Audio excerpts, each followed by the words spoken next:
In recent years, gambling has exploded from a niche activity into a pervasive public health crisis, often dubbed the new opioid epidemic, due to its addictive grip and devastating societal toll. What was once confined to casinos or backroom bets is now just a swipe away on smartphones, with sports betting apps like FanDuel and DraftKings leading the charge. Legalization across U.S. states since the 2018 Supreme Court ruling has supercharged this, turning entertainment into a $150 billion industry in 2024 alone, 94% of wagers placed online. But beneath the flashing odds and risk-free promotions lies a surge in addiction, debt, crime, and even suicides, disproportionately hitting young men and teens. This isn't hyperbole, it's backed by data, personal testimonies, and expert warnings. Let's break it down. Explosion in participation and addiction. Total U.S. sports wagers skyrocketed from $4.9 billion in 2017 to $121.1 billion in 2023.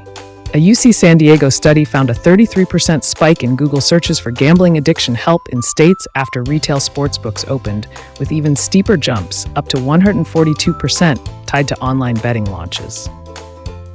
Nationwide, problem gambling helpline calls have risen 200 to 300% in legalized states. Youth on the front lines. Teens are increasingly vulnerable. A New York survey revealed 90% of high schoolers have gambled, with underage betting rampant despite age 21 laws, fueled by peer pressure, social media influencers, and easy app access. In Massachusetts, kids as young as 12 report using parents' accounts, with addiction rates mirroring adult surges.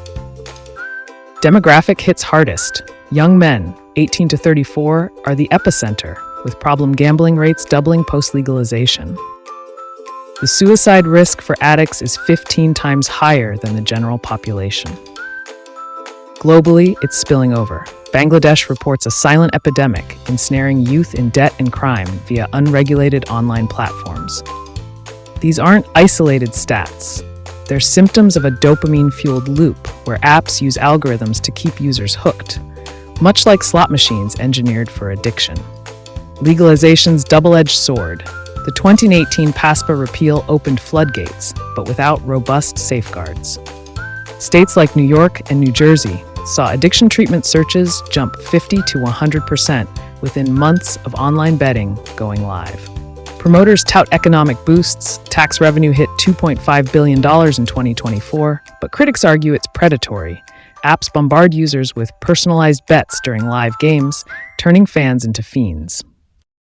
App-driven addiction. FanDuel and DraftKings, now worth billions, have been accused of lax responsible gambling tools. One Rolling Stone investigation detailed how their micro-bets, e.g., will this player score next, exploit impulsivity, coinciding with a 30% rise in young male problem gambling. Esports and crypto gambling, e.g. skin betting in games like CSGO, amplify this for Gen Z. Marketing onslaught. Ads during NFL games and on social media normalize it. It's just a game, while ignoring the 2 to 3% of adults, 6 to 9 million Americans, with gambling disorder, per the National Council on Problem Gambling. On X, formerly Twitter, the raw fallout is everywhere. Users aren't just stats, they're people spiraling. At Paulo Cap Sports Better. People don't understand how bad of an epidemic this gambling shit is. It was always a substantial habit just until a few months ago. 2025, the beginning of a full-fledged gambling epidemic. I wonder when people will start talking about the gambling epidemic running rampant in our tiny country. At Coffee Break YT, CoffeeZilla dropped a viral expose video, new video on the gambling epidemic, linking it to crypto scams destroying Gen Z finances. Even in jest masking pain. At Braun Got It, bet on Bronny James scoring 6+ points, admitting the gambling epidemic in this country is bad. These posts reveal a pattern. Easy access via phones turns casual bets into all-nighters, jobs lost, relationships shattered. One user compared it to the opioid crisis. Sports gambling is turning into the opioid epidemic, all rolled into one. Experts aren't waiting. Harvard panels urge federal oversight. mandatory loss limits, ad bans during games, and AI screening for at-risk users. Massachusetts is piloting GameSense tools to flag problem bettors.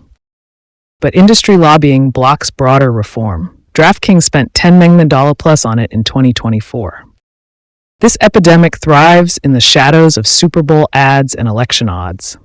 Exposing it starts with awareness.